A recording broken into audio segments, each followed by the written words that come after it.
It kills me to watch these streamers with 10,000 subscribers right now not invest their money in content. It kills me. So what was your idea for like what you want to talk about? I guess we kind of touched on it a little bit, but like I want to touch on like the difference between streamers that blew up 3 years ago and where the platform's going to go, and whether or not like they're making mistakes, whether or not they're going to stay around. What would happen if everyone got unfollowed and everybody forgot who the biggest streamers were and everybody started from scratch? What would happen? That's fascinating. So I come from esports. I ran a team called Counterlogic Gaming, and before that, I ran a team in North America called Team Dignitas. There's a really interesting corollary there that you see. I think it's almost like hyper speed in esports that hasn't hit Twitch yet, which is that like after a few years in esports, like you're mostly like not relevant. Like once you retire, you're kind of done, and like on to the next person. And people don't see. And like if you're old enough to remember YouTube, this happened. Right? Like the number of YouTubers that have huge amounts of followers from 8 years ago or 9 years ago is very small. Yeah. A lot of them disappeared. Like Ray William Johnson? Exactly. Yeah. Like there's a lot of people that were massive at that time, and then they're no longer relevant. And there are a couple that are still around that are still killing it. And like Jenna Marbles is still crushing it. People do survive a lot, but here's the thing: there's a confirmation or survivorship bias in that, right? Because we don't talk about the people that don't, because we forgot about them. Yeah.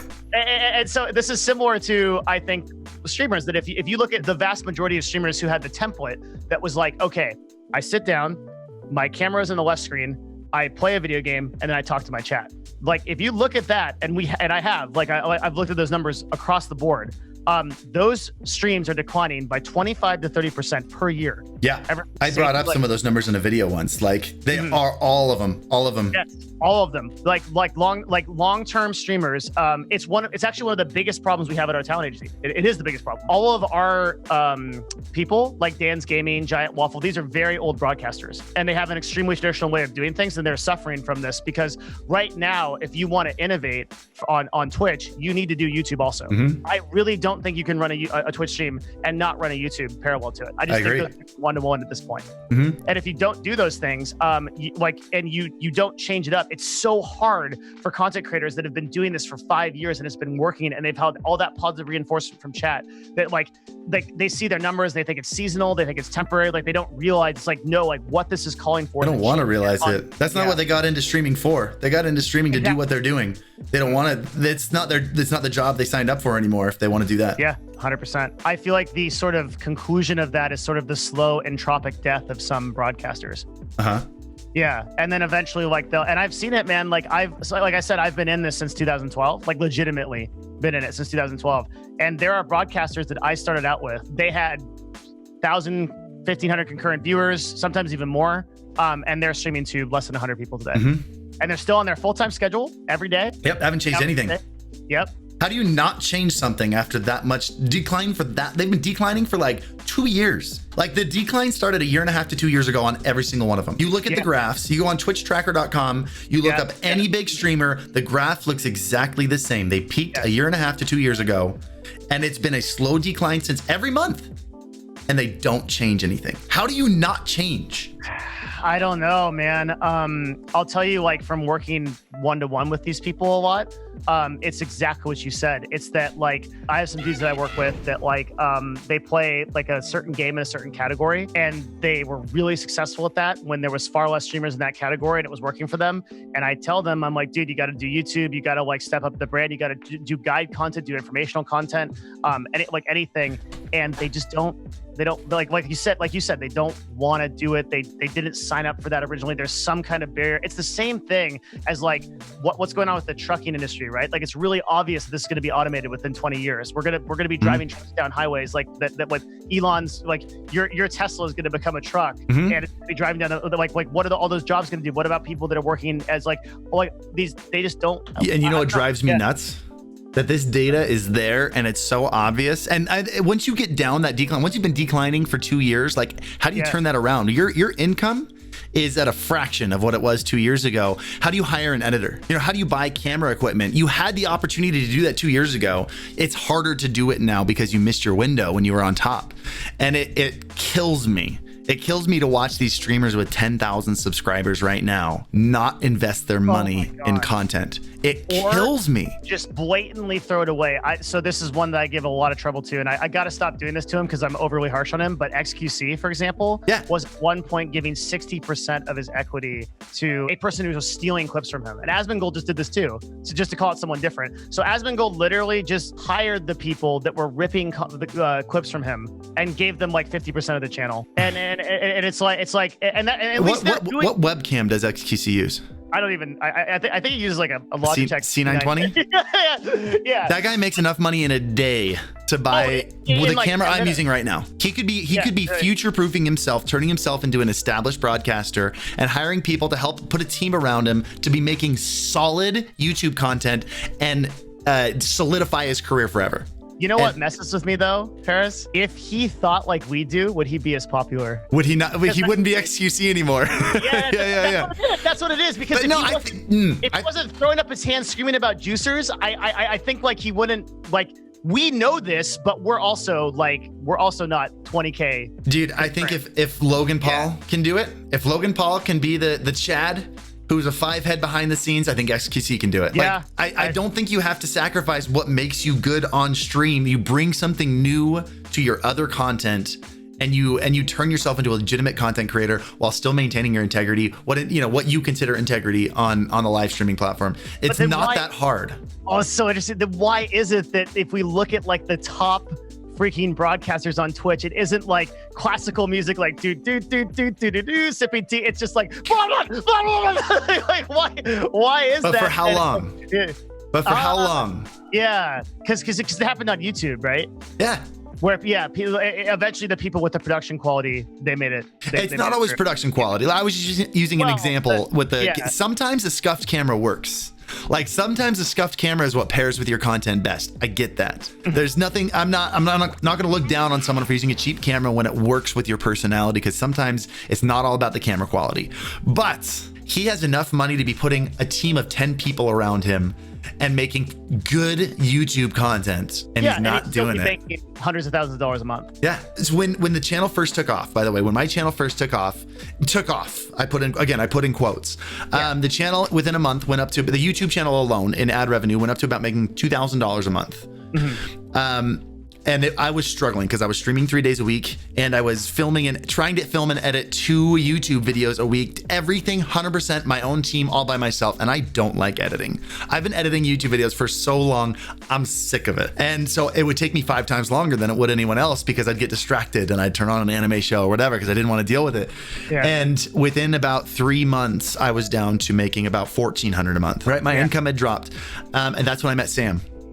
And it was important to me that I wanted Sam full time. He had just taken another job, and I wanted him to quit his job and work for me. And so I ended up paying him $2,000 a month when I was only making $1,400 a month. I mean, I was making money on Twitch. I was making money other places. So I took money from other places, but basically I was paying him more than the channel made to do half the work on the YouTube channel. And this last month, the YouTube channel made $6,000. Hell yeah, man. Yeah. That's awesome. Including brand or just CPM? Just CPM. Damn, let's go, dude. Yeah.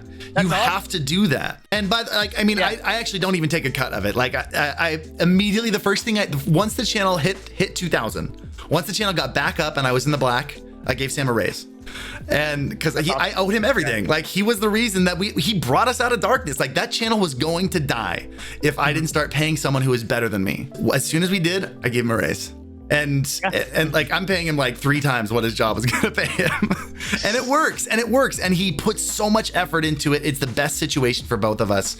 And then the rest of the money that Sam doesn't take goes into investing in parts, camera equipment, everything to make the channel as good as it possibly can, because the more I invest in that, the more I make. These Twitch streamers who have 10,000 subs, like you could be building a team around you, and you could be doing the most amazing content. You could also be simultaneously syndicating everything to TikTok, Instagram. You could have full platforms and everything. And like, you wouldn't even be like, I think about this constantly, but I think about the conclusion I've had with this is like, there's a difference between a business-minded mindset and a creative-minded mindset, I think. I know you say there's a symbiosis, and maybe we're just waiting for like that quality of Twitch streamer.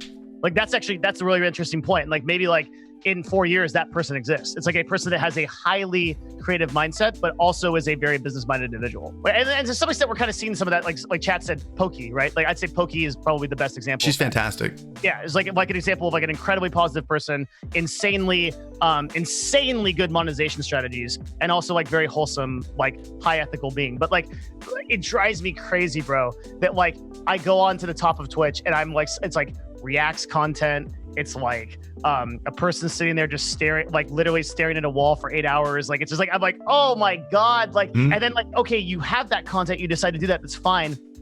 Why don't you have a team around you that's building this stuff up? That's doing everything for you, right? Like you could literally just like for that kind of money, I would pay full-time staff to do things that I wouldn't even have to think about. Yeah.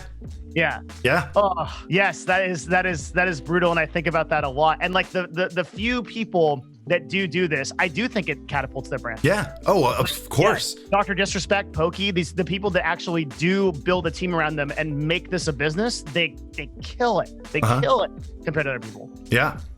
Because they've built, it's more than just like people enjoy watching them. They've built a brand. They built a brand around themselves that people want to be a part of. And it's so valuable. And people who are just like about the reacting stuff, they don't get it. Yeah, I know. Like you have to be building a name. You have to be providing value. You have to be making a bandwagon that people want to jump on and that runs forever, you know? I do think we're seeing more of it. Raj Patel, like one of the biggest, like he started off as like an individual with like one other person. He's like building a team around him, and it's like really exciting. Like Mizkif, for example, like was previously like a kind of like React streamer. Like now he's doing like, he's like building a content house, like doing things like, I think Twitch is evolving in that way.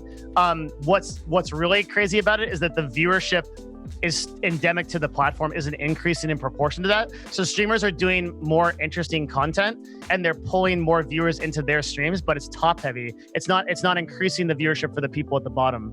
Right. So like as the people that make the best, sounds like really obvious, but the people that make the best stuff will win out. But the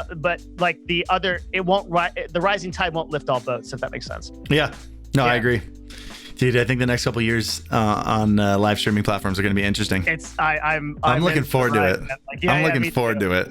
Yeah, I'm one of the things I'm really curious about is like most of our content is not like playing games. It's like very talk informative, back and forth, like type of stuff. So like, can that kind of like, could a business show exist on Twitch successfully? Could that be a thing? Could like a reality TV show like Raj Patel showed that, right? That reality TV can work on Twitch. What other genres can actually come to Twitch in the long term of media streaming is a really interesting question. Like what will work on this platform? I also think another question that's going to happen over the next year is as more companies invest in live streaming is, will something that won't work on Twitch work on YouTube Live instead? Ooh. Like, for example, would a business talk show work better on Facebook than it would on Twitch?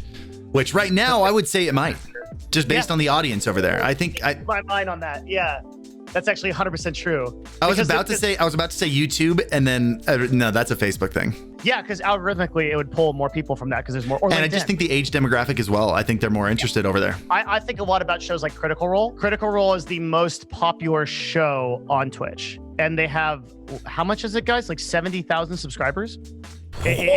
Critical Role is a perfect example of like something that I actually think that Critical Role revived tabletop D&D like on its own. It just brought it back. Like it's a massive movement, and it's like stuff like that gets like really excited. And that's a fascinating thing, is like, could that exist on different platforms? Because like the people that go to LinkedIn is a vastly different demographic than people that go to YouTube, that go to Twitch, that go to Facebook. Like that's a really crazy concept. I never thought of that before you said that. Well, we got to do this again.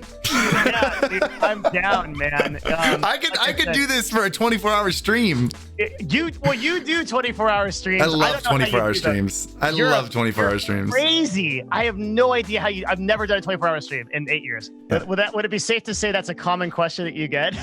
Okay, wait, hold on. I think it's this button. I get answered that question so much the best way to grow on Twitch is to create a following on a more discoverable platform like YouTube or Twitter, and then transition that audience back over to Twitch. Yeah.